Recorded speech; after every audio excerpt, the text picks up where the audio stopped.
American communities on edge after a violent night in Charlotte, North Carolina, and a shooting in Tulsa, Oklahoma. That's first up on today's show. In Charlotte Tuesday, a 43-year-old African-American man named Keith Lamont Scott was shot and killed by an African-American policeman.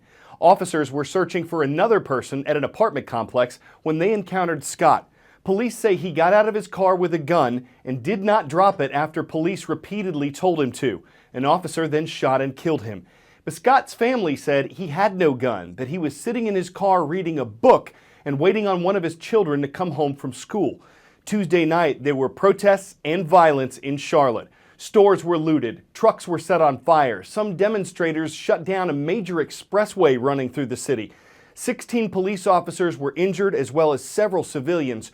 Wednesday, the Charlotte-Mecklenburg police chief said evidence and witnesses supported the officer's claim that Keith Lamont Scott did have a gun and that no book was found at the scene of the shooting. Charlotte's mayor asked for calm and said a full investigation would be made. More tensions and protests in Tulsa, Oklahoma, where last Friday a white police officer fatally shot an unarmed black man named Terrence Crutcher. His family says he was waiting for help on the road after his car broke down.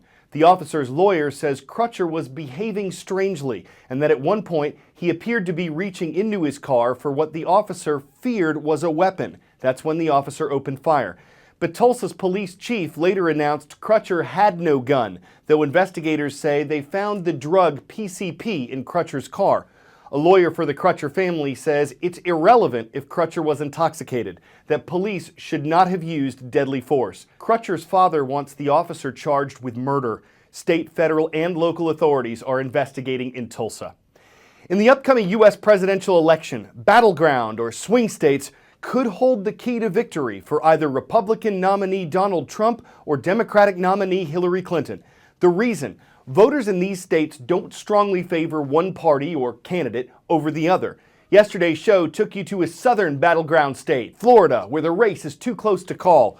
A northern state potentially in play this year is Pennsylvania.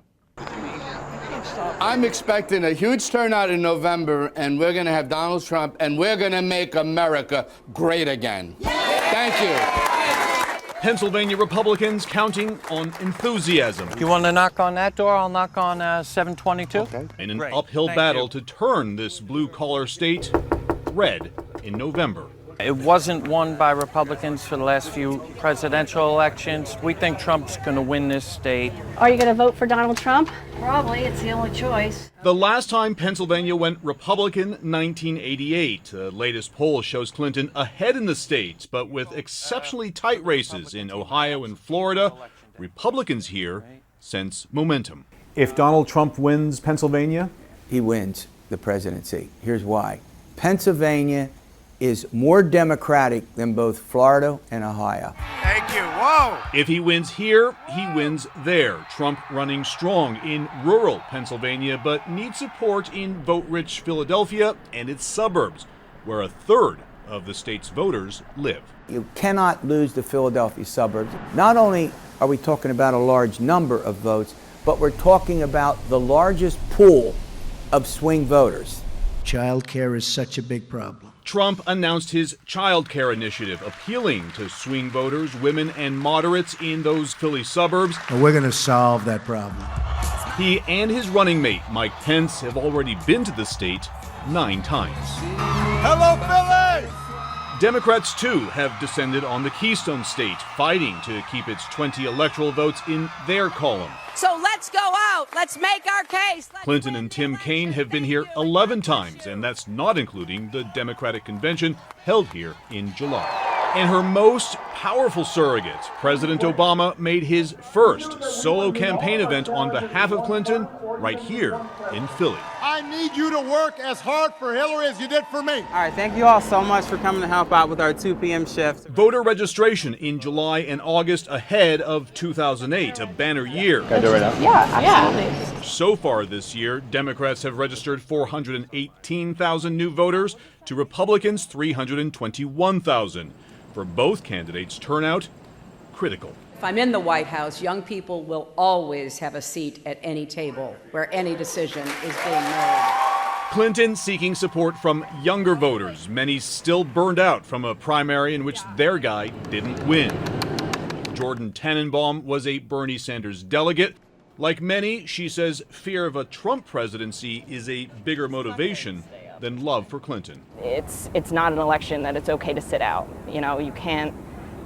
Protest votes aren't going to do much this election. It's too risky. But it's our job to talk to them about why they feel that way and hopefully change that into positive energy. A nonprofit organization in Northern California is helping people on two fronts. One, those it serves, who include low-income earners facing serious illnesses. And two, the people who actually serve them, who include teenagers. They may be doing community service hours or building character or just looking to work with their friends. Catherine Couch is the professional chef who started all this, and she's today's character study. I have stage 3 colorectal cancer. People have a lot of advice about how I should eat during my treatment, but I'm a single parent, and I'm trying to work full-time, and I'm tired.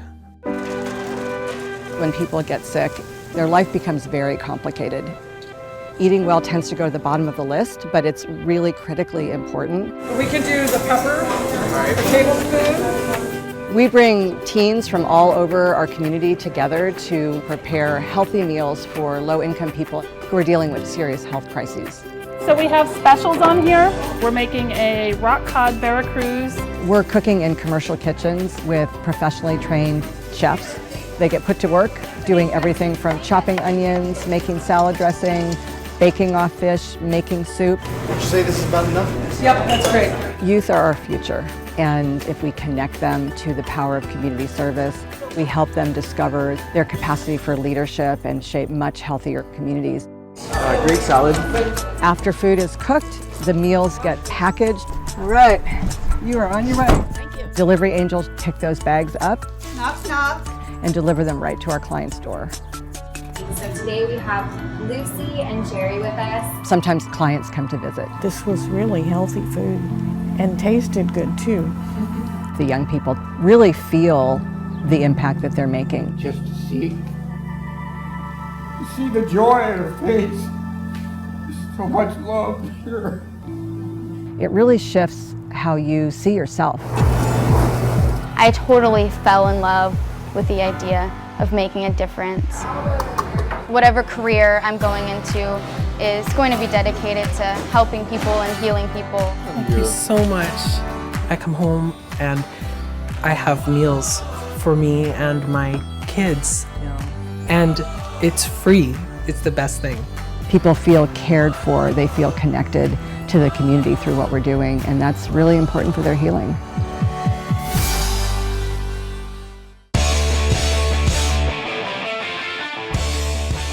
A monowheel is like a cross between a unicycle, a motorcycle, and a hamster wheel. Here's what a monowheel looks like.